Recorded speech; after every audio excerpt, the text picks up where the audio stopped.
Good morning, everybody. It's Wednesday, I think. Is it Wednesday? It's Wednesday, Mark, right? It is Wednesday. Today's Wednesday. Some of you may be done with school. I want to see in the comment section if you're already done, if you've successfully made it through. I know some of you are, some of you aren't. I'm here today with a fellow Mark. It's good to be with another.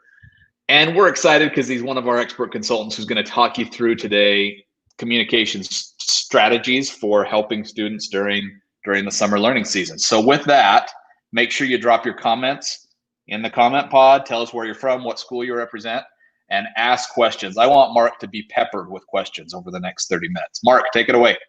Hi, thanks. Thank you, Mark. And thank you for everyone this afternoon and this morning that has joined us for the session. I am one of the Canvas Learning Consultants that currently is supporting Orange County Public Schools, which is the eighth largest public school system in the United States. And we're working on helping them adopt Canvas. And along with me, we also do have Brittany Firestone, who is one of my coworkers and a member of my team. And she'll actually be manning the chat window. So if you do have questions, please feel free to throw those questions in chat. And Brittany will respond to those questions and provide some links to some guides and other resources that will reinforce some of the concepts that we're bringing up today. So just as a general good practice, go ahead and open up that chat and keep one eye on that because there'll be lots of great information coming into there. And then keep another eye on me, and hopefully I'll be able to present some great information as well. So I will go ahead and start sharing my screen.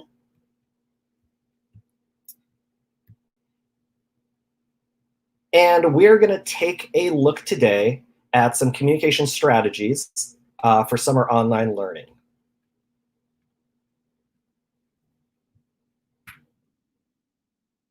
So what we're going to do is we're going to explore some of the ways to connect with our students and help them connect with one another as we have all pivoted into this virtual learning environment due to the coronavirus and COVID and all that great sort of stuff. We're going to take a look at several things today during our next about half hour. We're going to take a look at what is the big difference between our traditional block and mortar environment and the online learning environment that many of us have been pushed into over the past few weeks. And we're going to specifically take a look at how we're able to communicate with our students. We're going to break this down into two different ways. The first of which is going to be a asynchronous or a recorded way to communicate with your students. And this will be through discussions, through screencasts, and through webcams. And we'll also take a look at synchronous options to communicate with your students in a live setting. And that will be primarily through our conferences feature utilizing the big blue button. We'll also take a look at how do we communicate utilizing Canvas and how do we use some of the tools such as modules to chunk the content and to make the learning experience as easy as possible for the students. And we'll also take a look at how we can model our expectations utilizing Canvas Studio. We'll finish up with some questions and answers, and we'll go from there. So without any further ado, how do we communicate with our students in this new digital learning environment that we have been oftentimes pushed into? Among the challenges that we have as teachers, one of the things that we know are the relationships that we build with our students are absolutely critical for the student's success and for the students learning the content that they need to learn and the benchmarks and standards. So providing opportunities to connect, especially now that we are all broken apart and in our own individual homes, becomes even more important, both for the teacher and for the students. We need to be able to create a classroom community where everybody is learning and everybody is continuing to grow. We need to take a look at ways where we can break down some of the barriers of social isolation. We can look at videos and screencasts where we're going to personalize our learning. It's not just a computer screen with words, but we can actually see the faces of ourselves and our students. We can challenge our students with collaborative assignments using the O365 or the Google Suite, We can give assignments where students are working collaboratively together without having to be in the same home or in the same classroom. We can create live sessions where we bring the community together and work through whatever it is that we need to work through. And then we can also create asynchronous discussion boards. And this can be done to help teachers manage questions that are coming in. And it can also be utilized to showcase the work that students have done and to get and give feedback to submissions that students are able to give. Not just feedback from teachers, but also feedback from other students. One of my favorite ways to communicate with my students is through the use of announcements in Canvas. And basically what I will do is I will create an announcement on a weekly basis. When I was in the classroom as a social studies teacher, I would create a student version of my lesson plans just to let them know what is it that we're going to be learning. As we pivot to this digital environment, it becomes critical that students understand the expectations. And because they're not in the class, because we can't see if they're understanding it or not, it really, I think, falls on the teacher to make sure that all of our directions, all of our expectations are as clear as possible to reduce any of the confusion that naturally is going to be occurring as we make our change. So with classroom announcements in Canvas, this is a way that we can communicate our expectations and we can give updates. We can link assignments and activities directly in the announcements. So really for students, all they need to do oftentimes is just follow the announcements, see what those expectations are, and they just need to click on the links to go to the various activities that are built out within Canvas or websites outside of Canvas to go and do the learning that is expected by the instructor. We can also, depending on the district and the way that they've set things up, allow threaded replies, and that will allow us to interact and communicate back and forth through the announcement. There's also a way that we can make these announcements show up on our homepage. So when students log into your course for the first time, on their dashboard of that course, at the very top of that course, we can set up where any number of previous announcements are shown, so they don't need to go into another part of the Canvas page and can see this critical information right from their home screen.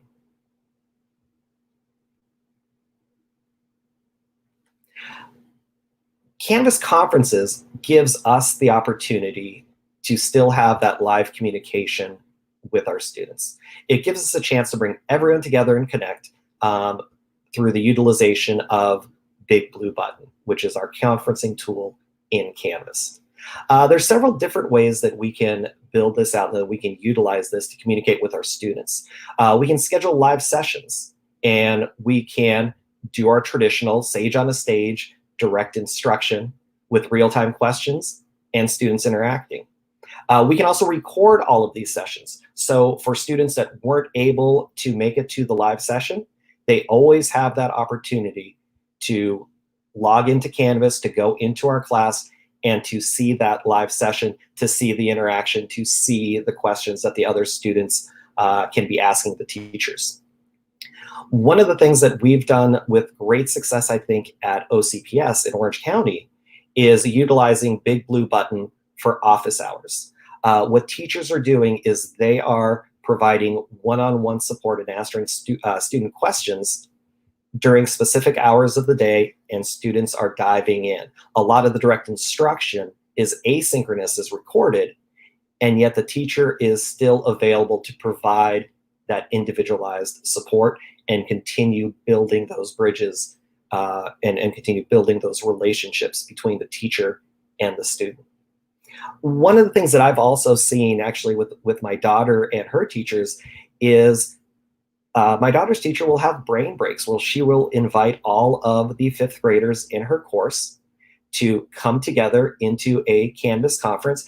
And it's not really direct instruction. It's just a quick opportunity to say, hey guys, we're all in this together. Everything's going to be okay. Here's what the expectations are, and go out and do great things as we move forward. One of the recommendations that we have been making to teachers, especially if you are new to Canvas and new to distance learning, is that live sessions are going to be challenging. We need to make sure that all of our technology works. We need to make sure that all of the students can log in. We need to make sure that they're all logging in at the same time for the live session. There's really a lot of balls in the air when trying to set up a live session. And oftentimes that becomes a great challenge for the teachers. And because of that, I think one of the things that we've begun recommending to instructors is really look at the second two choices for utilizing these Canvas conferences, utilizing them for office hours, utilizing them for brain breaks. But the direct instruction oftentimes will be more effective in a recorded session where the teacher can really focus on the content that they're presenting and not having to juggle all the technological requirements of multiple students all in a virtual sort of session at the same time. So with this idea of asynchronous communication, and when we talk about asynchronous communication, again, we're looking at something that is recorded, something that isn't live. One of the things that I've really liked to recommend is the use of discussion boards. And discussion boards can be used for both student collaboration and sharing. I've seen lots of teachers utilize this for virtual gallery walks. So as a student is creating an essay or creating a piece of art, instead of us posting it on the walls of our classroom, we can instead post it into a discussion post and sort of showcase the work that the students are doing. This allows the students to then go in, see what other students are doing. They can reflect, they can comment, they can collaborate with one another. And again, this is just a way that we're able to bring the community together.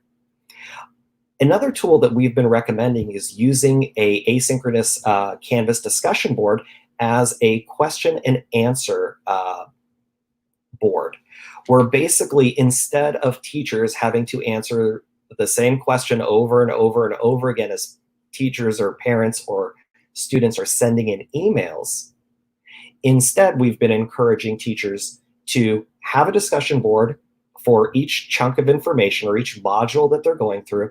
And this is where the students can ask the questions. And the thinking is, if one student has a question on an assignment, probably lots of other students have that same question. And if we can post it in a place where everyone can see it, number one, maybe another student can jump in and give that answer. Again, creating that learning community. And if nothing else, what it hopefully does is reduces some of the redundant email that the teachers have to respond to. And so one of the things that we all know as educators is the one resource we're never going to have enough of is time. And so we look at the idea of a question and answer discussion board as a way that we can hopefully steal a few of those minutes that we would have had to spend sending the same answer to the same question over and over again through an email. And by posting it into this course-wide question and answer discussion board, we can save some of that time and energy. Modeling expectations with Studio, I really believe, is one of the key elements of supporting students and communicating with students as we have pivoted into our virtual environment. We need to be able to show them, not just tell them, specifically what it is that we want them to do. In this new environment, again, change is hard, and students are going to need extra support. Some students may have used Canvas a great deal. Some students may not have used Canvas very much at all. And now that everyone is at home and everyone is working virtually, we need to make sure that all of our students are comfortable with what the expectations are and what the directions are, and we need to make sure that we're providing them with the opportunities to be as successful as possible. And Canvas Studio, I think, really provides a unique series of tools to enable that to happen. We can utilize webcams to record teacher giving directions. So I have 3 images on the slide, and the slide at the lower left is just a quick little 4-second clip of a webcam that can be created. And basically that's just a personalized learning. I want my students to see who I am and see what I'm doing and remember that there is an actual human that is teaching them social studies. Screencasts, which are located in the middle of the 3 images, are great for showing expectations and how to navigate through a lesson. So basically what I'll be doing is I can record whatever is on my screen, and then I can show that recording to my students and really have me demonstrate what I want them to do in a situation. I'll actually model this in 1 second. The third option that I can do is I can do a screencast with a little webcam cutout, and that is located over on the right-hand side with the surf video. So what I can do is I can showcase a piece of video that I want my students to see, and I can go ahead and still talk over that or showcase things over that. Oftentimes I will do this where I will present a PowerPoint or a Google slide deck and lecture over top of that deck. So instead of, in this case, a picture of a person learning to surf, we could imagine a Google Slides presentation with me going through that presentation and lecturing, similar to what I am doing right here. So I did want to take a quick moment and pause our presentation here, and I'm going to jump into my Canvas account, and we'll go ahead and demo really quickly how to create a screencast utilizing Studio.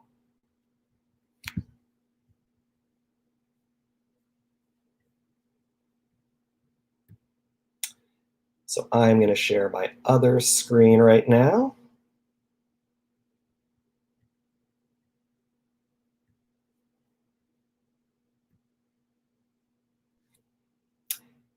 So I will find Studio on my global menu, which will be on the left-hand side of my screen.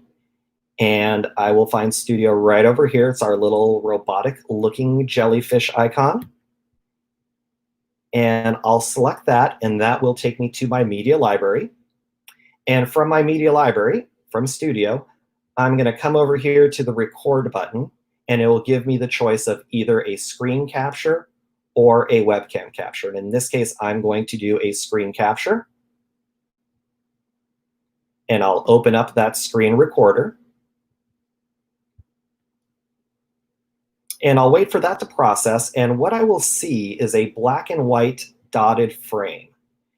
And basically everything within that dotted frame will allow me to, everything within the dotted frame will be recorded.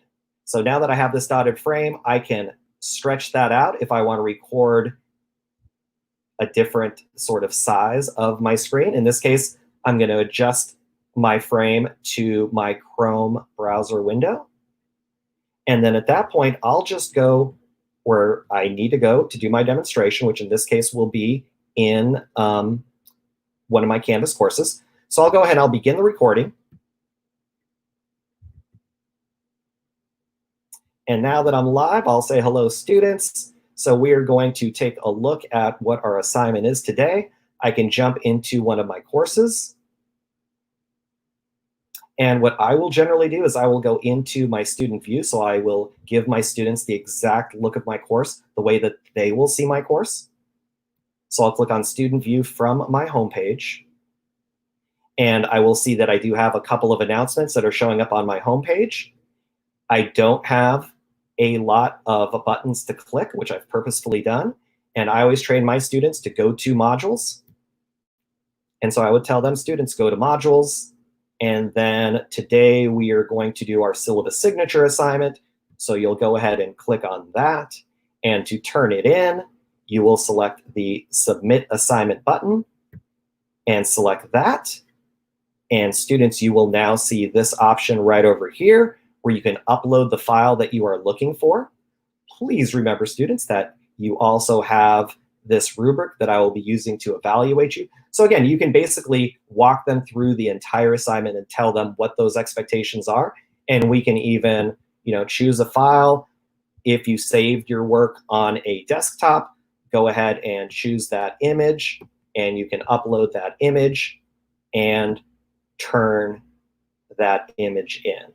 And then I would remind my students, guys and girls, don't forget, always check to make sure that you've got that little check mark saying that it's been submitted, because if you don't get the check mark, I don't have your work. And I can pause that video whenever it is I'm finished with it. I can review it. If I've fumbled and stumbled my way through it, I can erase it. Or if I did an okay job, I can go ahead and click done. It will go ahead and process. I do have the ability at this stage to do some of the editing. So it's not very, I would say it's not very large numbers of editing tools, but just for basic stuff. If you sort of stumbled and bumbled, like I just stumbled and bumbled through this recording, I could have erased that little part and presented the screencast without the 10 or 15 seconds of me looking for the words. So at that point, I just need to give my title, a description if I want to, and I can go ahead and then upload it right into Studio. And then I can even push that out right to my kids. So when I go back here, if I do leave this student view, once I create that video, I'll go ahead and insert that video right into the lesson. And let's let that process up. So I've actually already done that with a previous video. So for my students, as they look at this assignment, what they will have here is me demoing for them exactly what they need to do to be successful in accomplishing the task that I've assigned for them.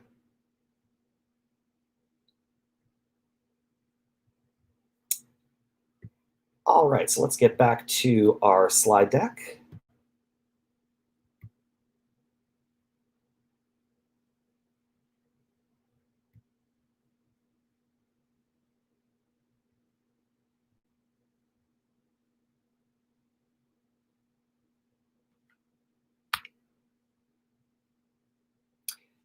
So while communication is critical, we also want to make sure that we have our content organized in an easy to understand way for our students. Modules are your friends for this part. I think personally, modules are absolutely critical to having success with Canvas and using the Canvas LMS. I think of modules the way that I think of manila folders back in the day before I was teaching without the internet and learning management systems and everything. I would have a folder and I would put my content that the students would cover for a particular unit or a particular week into that folder to keep all of my stuff organized. That is exactly how modules operates in Canvas. So think of modules in Canvas as your file system. One of the things that we are recommending as we're pivoting into an online environment are keeping those module chunks as small as possible. Because we're not there to directly support our students, we want to make sure that the things that we're asking them to sort of chew on and digest are as bite-sized as possible. So one of the pivots that we've been recommending, even to experienced Canvas users, is as you pivot from a block and mortar environment into a virtual learning environment, consider the size of your modules and consider making smaller, easily to digest chunks for those students so they can be successful with the tasks that you're giving them. This is an example of one of our distance modules, and I did want to go over it really quickly, and then we'll get in depth in just a second. So what I did at the top, we do have different icons in Canvas for each of the different activities that we're able to use. The little dialogue window with class questions, that's one of those asynchronous discussion posts. So as I create a module, oftentimes I'll build out a discussion post, and this will be where questions and answers for whatever is going on in this module can be posted by the students. And again, this is my attempt to limit some of those redundant emails and to answer questions as it pops up in students' minds. The second area where it says course resources, those are going to be Canvas pages. And this is where I'll bring in all of my resources, my slide decks, my videos, my worksheets, whatever it is that I'm using to teach my students the content. I'll put it onto a Canvas page just so there's an easy to access one-stop shop to get all the resources that they need to be successful. I'll then build out a couple practice activities. So we have assignment 1 and assignment 2. Assignment 1 is something that they're going to turn in. It could be an essay, it could be a worksheet, it could be a document. Assignment number 2, with that rocket ship icon, is going to be one of our self-grading Canvas quizzes.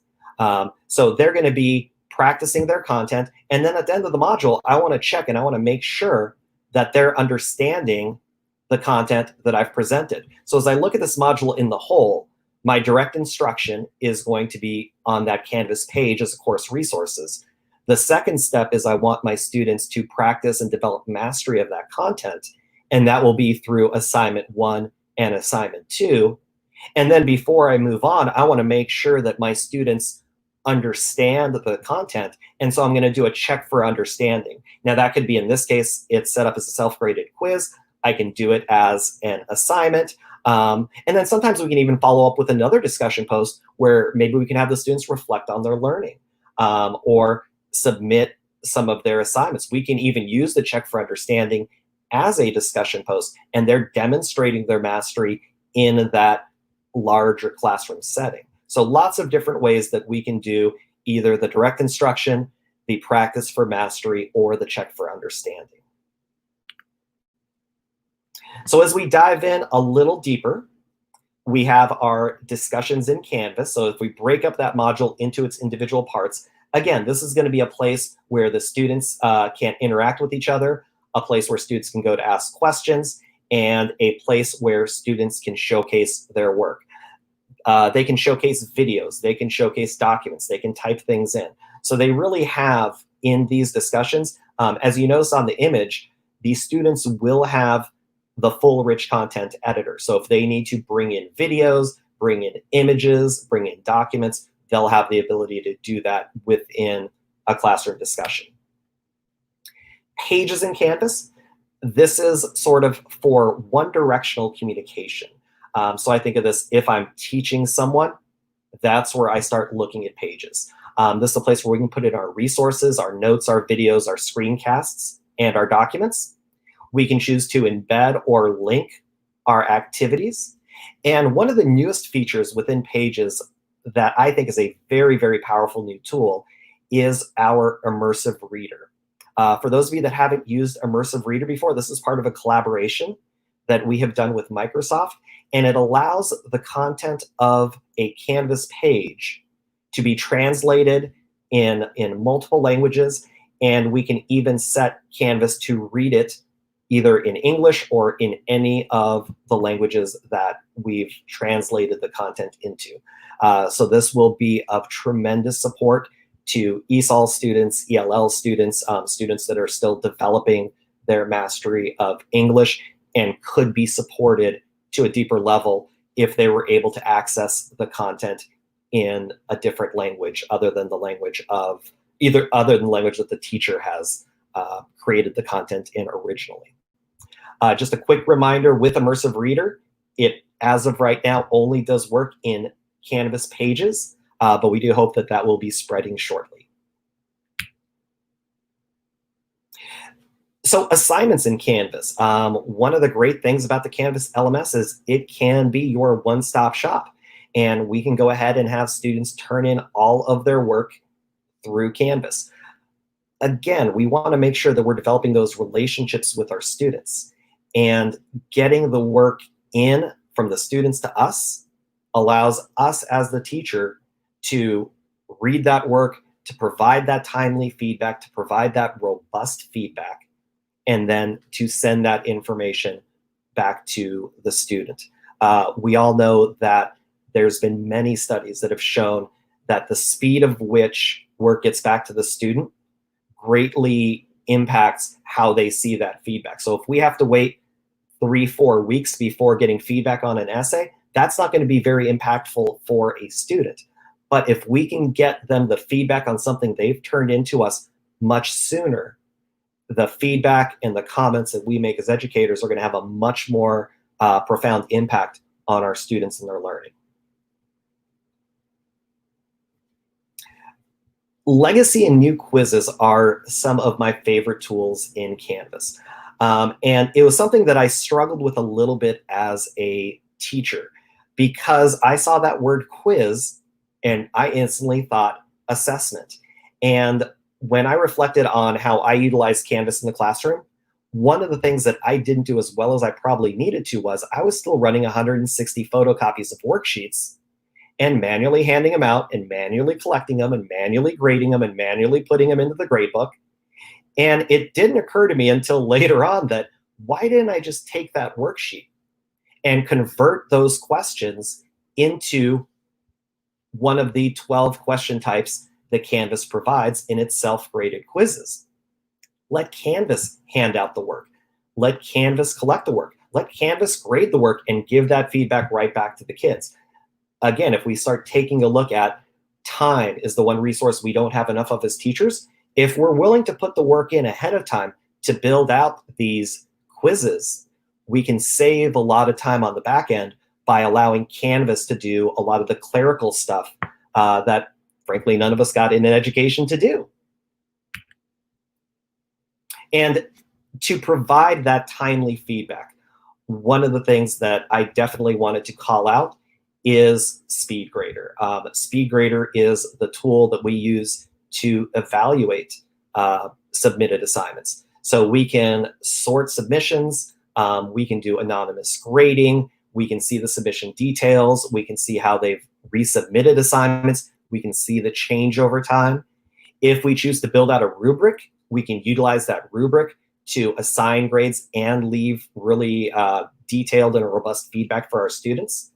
And then we can hide as we're grading an assignment. So if we have a series of essays to grade, we can mute all that until we grade all of the assignments and then unmute that assignment and basically hand out all that work back to the students all at once.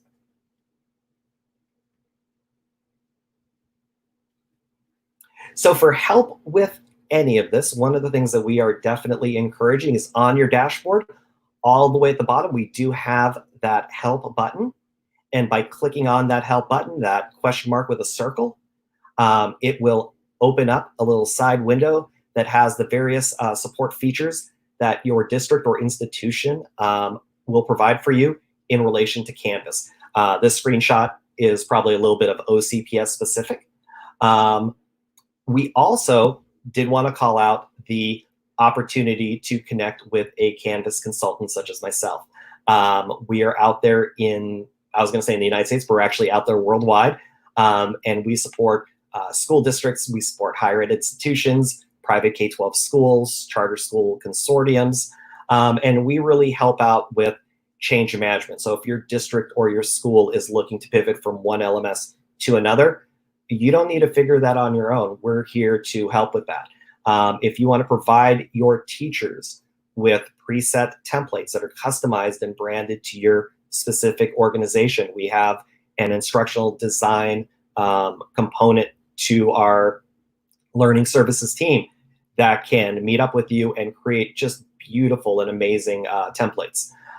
We have adoption implementation strategies. That's where learning consultants such as myself support the school districts. We go out to the individual schools and we support those teachers on the front lines. And we can help with professional development in any way of whether we're pivoting to an online environment as we're looking at today, or whether we're looking at specific professional development opportunities. And if you have any questions or if your organization is looking for any support, I definitely encourage you to reach out to Learning Services at instructure.com, and they will get back to you and support you in any way that we're able to. So that is the end of our slide deck, and I'll stop sharing my screen and welcome Mark back into the room. Hey, everybody. So we've got, as always, a fantastic crowd here. It's not every day that we get someone like Mark, that we get two Marks for that matter, on the air live. The one is really smart. The other just says stupid things. You know which one is which. But Eddie, Marcus, Hildy, who else do we have on that I've seen? A whole lot of people. Mary, Laura, Todd, and on and on and on and on and on. I want to hear your thoughts. Terry Colin, my good friend, good to see you. Erica, welcome. What are some questions that you have?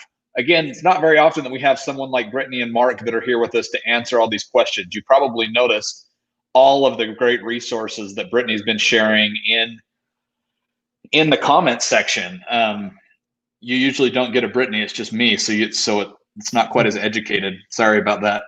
But let's hear your questions. Ask away. So Catherine here is asking us on Facebook, Mark, I would love more assistance with using new quizzes in math. I found the new quizzes more limiting than classic. Interesting. Mark, any comments from you on new quizzes versus old quizzes? I think that math is super challenging in general, just because I think many people are like me. I need that piece of paper. I need to do my work. I need to show my work. And in those cases, it is a little challenging utilizing the self-graded quizzes, just because it's still sort of generally looking for a multiple choice answer. We're looking for the end instead of the process. And I think in math, the process oftentimes is more important than that end result. Some of the things that I've seen that I've really been excited about are the ways that teachers are using Google Doc Cloud assignments to create a place for the students to work out their work. I've also seen where students have been able to upload videos into either classic or new quizzes. So if a question asks them to work out a problem instead of a multiple choice answer type, one of the things that we can do is we can create an essay answer type, or have them upload an answer, and they can utilize either Studio, or they can kind of show their work and take a snapshot of that and turn that in. But I definitely do understand that I think the unique challenge that quizzes and new quizzes provides for math teachers. I literally just got a message while we were live saying, ooh, a math session, that would be fun. We should look at doing that sometime. I love the idea. So I'd love to do that. My good friend, Mark, that you may be familiar with the Canvas casters, Eddie Small and Marcus Painter, some great members of the community who are always doing great things. And if you talk to Eddie specifically, you'll learn pretty quickly that he's really into Studio. He loves everything about it. Here's an interesting comment that came in from him. Passionate about video strategy with Canvas and Canvas Studio. With our new normal, video instruction becomes paramount. What have you seen specifically, Mark, with OCPS, one of our excellent customers, that you think have they used Studio quite a bit? Is it something that's really successful for their students? We have. I've absolutely fallen in love with Studio. I was fortunate enough where I was supporting OCPS before we had Studio, and I'm now supporting OCPS, Orange County Public Schools, now that we have Studio. And I have seen, number one, just a massive utilization of it. And I think it's gone through a series of steps. I think at first, teachers loved the fact that Studio could bring in those YouTube videos and could edit out those annoying commercials at the beginning that oftentimes got the students off task. And I think that was sort of step one: bring in those videos, get those videos onto a Canvas course, and allow the kids to watch it from there without having to go to YouTube.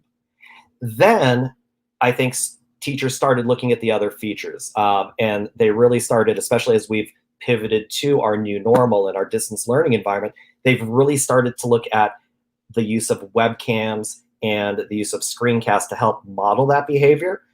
The thing that I'm maybe most excited about is they've really, I think, kicked it up a notch in Orange County, and they're now challenging their students to record themselves reading and turn that in as an assignment. And then the teacher can see the student reading that assignment, or doing a theater monologue, or getting in 3 different yoga poses in a PE class, and submitting that. And then the teacher is able to see that live work and can comment on that live work.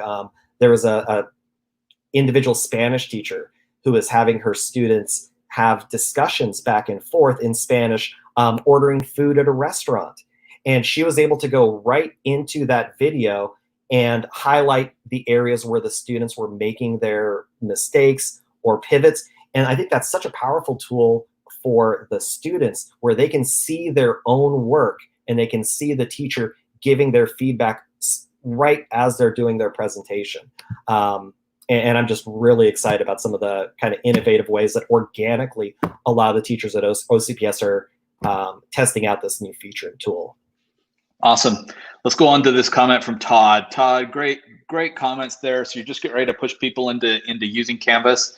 Mark just barely went through this with some organizations, I'm sure, with helping people get up and running and using new templates and whatnot. We started this project about 2 months ago, coming up on 3 months ago, where we brought together the community and they decided we want to create videos for all of our fellow community members to help them get up to speed. There are so many resources already in the community for you so that you don't have to start fresh, whether that's, opportunities to use templates that other people have used, videos like this that explain how to do it. Mark, where would you start if you were starting afresh? What would your advice be? I love the Commons.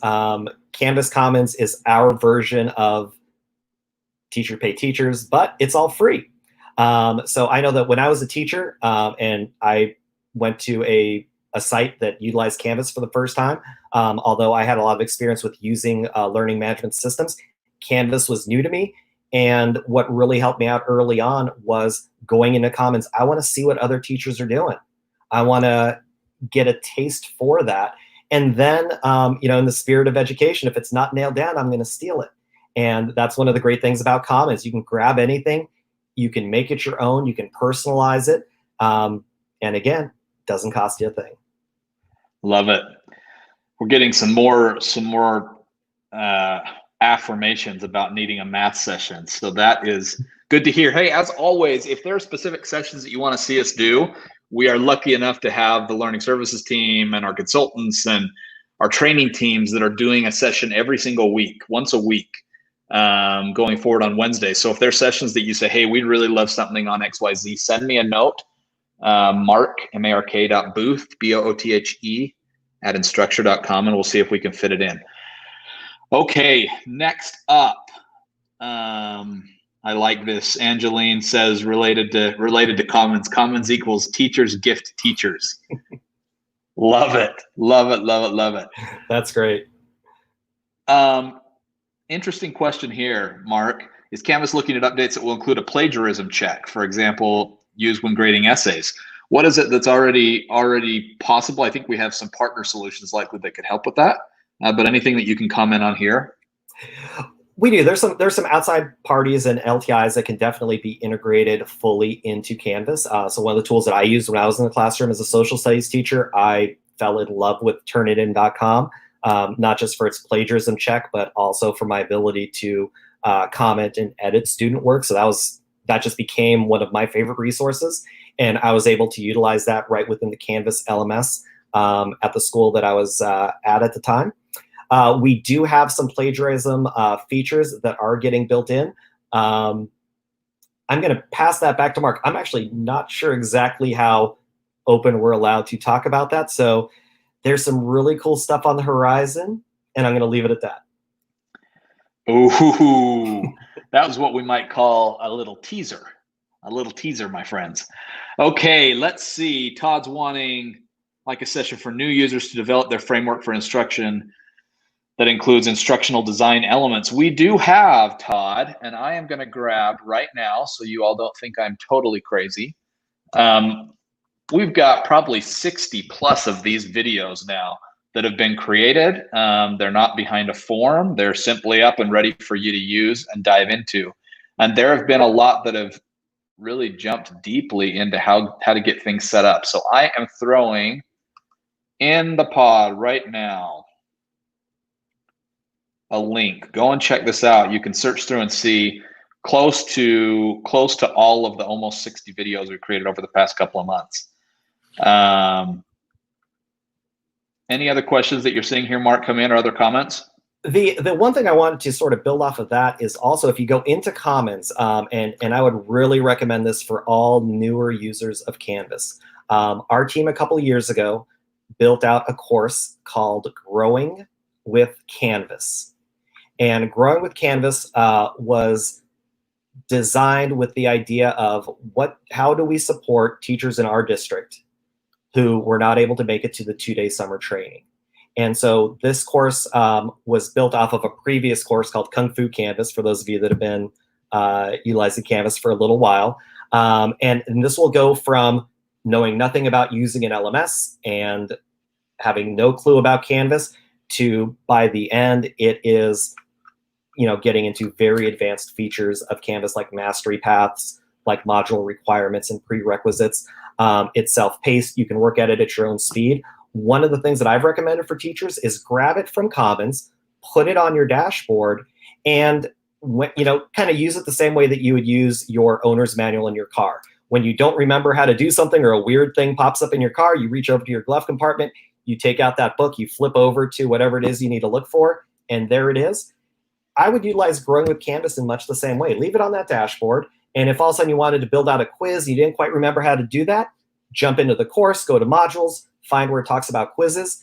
It'll have those videos that Mark mentioned earlier already embedded in that class, and it should be a really good sort of start. For those of you that are administrators and you're having new teachers come in, that is just an excellent resource to get people from 0 to proficient. Love this. What an excellent session, everybody. As you know, we will be back tomorrow at 10:30 a.m. So tune in as always. Thank you so much to the training and learning services teams, Mark's team specifically, who's involved today. We'll be back again tomorrow. Thanks, everybody. Thank you, everyone.